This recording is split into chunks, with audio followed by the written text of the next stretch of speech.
দিনের পর দিন রাস্তায় ঘুরে পণ্য বিক্রি করেও সংসার চালানো কঠিন হয়ে পড়েছে নিয়ামুলের। সরকারি চাকরি থাকলেও বেতন এতটাই কম যে টিকে থাকে যেন প্রতিদিনের যুদ্ধ। বাংলাদেশ পরমাণু শক্তি কমিশনের ইনমাস প্রতিষ্ঠানে কর্মরত নিয়ামুল মোল্লা করেন সরকারি চাকরি, কিন্তু বেতন পান মাত্র ৮,২৫০ টাকা। পেটের তাগিদে সরকার আমাকে ৮,২০০ টাকা বেতন দেয়। এই ৮,২০০ টাকায় আমি 10 দিনের বেশি চলতে পারি না। এই অল্প বেতনের টাকায় সংসার না চলায় সরকারি চাকরির পাশাপাশি অবসর সময়ে বিভিন্ন জায়গায় হকারি করে জীবন নির্বাহ করেন নিয়ামুল। আমি এই হকারি পদটা বেছে নিচ্ছি প্রায় ১.৫ মাসের মতন হয়েছে। কিছুই আমার ভালো লাগে না, পরে কি করব, আমি এই হকারি পদটা বেছে নিচ্ছি।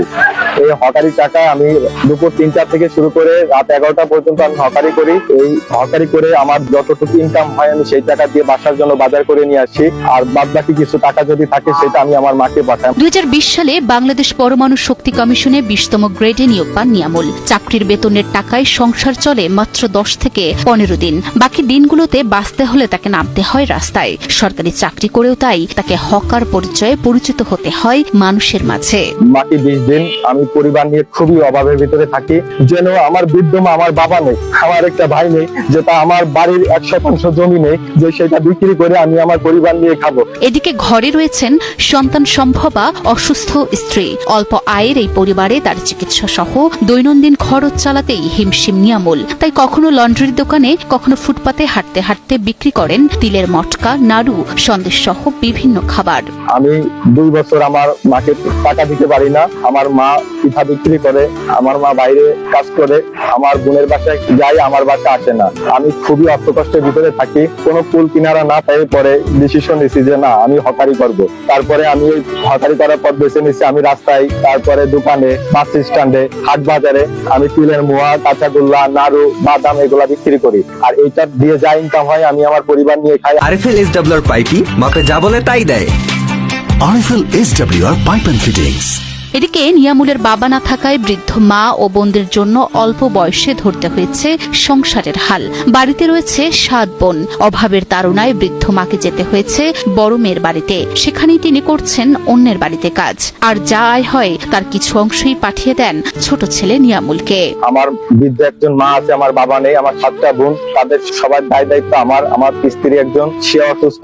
আমি আমার মাকে অনেকবার আসতে বলি, আমার মা আসে না, যে তোর কাছে কি যাবো, তোর নিজেরই তো চলে না। তাই এই জন্য আমার মা মুরব্বী, তার শেষ বয়স। আমি সেই বয়সে আমার মাকে এক বেলা খাবার দিতে পারি না, কিন্তু আমার মা বাইরে কাজ করে আমাকে আর উল্টে টাকা দেয়। গত ঈদে শেষবার মায়ের মুখে দেখেছিলেন নিয়ামুল। এখন অভাবের জন্য মায়ের কাছে যাওয়ারও সামর্থ্য নেই তার। মা ছেলের দূরত্বটা শুধু কিলোমিটারে নয়, অভাব আর বেদনার বিশাল দেয়ালে আটকানো। এর আগে আমার মার সাথে আমার মার মুখ ঈদের সময় দেখছি, আর দেখি নাই। আমার মা এই যে বাড়ি থেকে বের হয়েছে, আমার মাও মাঝে মাঝে আমাকে কিছু টাকা দেয়। সে বাইরে মাসির বাসায় কাজ করে যেতে হয়, আমার বোনরা তাকে একটু পান খাওয়ার টাকা দেয়, সেই টাকা রাইখে দিয়ে আমার মা আমাকে বিকাশের মাধ্যমে পাঠায়। সরকারি চাকরি আছে, নিয়মিত দায়িত্ব পালন করেন তিনি। তবুও মাসের অর্ধেক সময় কাটে অস্থিরতায়, অনিশ্চয়তায়। ও যে বেতন পায় ওর 10 দিনও চলে না, বাকি 20 দিন ওর হকারির অর্জিত আয়ে চলতে হয়। অফিসের চাকরি, তারপর হকারির জীবন, এই দুয়ের মাঝেই নিয়ামুলের লড়াই চলতে থাকে প্রতিদিন। তাই সরকার ও সমাজের কাছে একটু সহযোগিতার আবেদন, সৎভাবে বাঁচতে চাওয়া এই মানুষটির। অফিস 8টা থেকে 2:30 পর্যন্ত। 2:30টার পরেও হকারি করে বিভিন্ন বাদাম, বিভিন্ন মিষ্টি মোয়া, এগুলো 2:30 থেকে রাত 11টা পর্যন্ত বিক্রি করে। যে টাকা আয় হয় সেই টাকা যে 15 দিন থাকে, সেই 15 দিন এই টাকা ব্যয় করে। এবং এটা খুবই কষ্ট লাগে। আমাদের একসাথে কাজ করি, আমাদের কলিগ, সে এত কষ্ট করে, গরম বৃষ্টি ঠিক নেই, সারাদিন মানুষের দোকানে দোকানে দাঁড়া দাঁড়িয়ে খোঁজে। আমি সরকারের কাছে অনুরোধ করতেছি, আমরা যারা সৎভাবে সরকারি চাকরি করি, সরকারকে সার্ভিস দিই, সরকার যেন আমাদের দিকে একটু লক্ষ্য করে। আমরা বিলাসবহুল জীবন চাই না, আমরা ফ্ল্যাট বাসায় থাকতে চাই না, আমরা সামান্য ডাল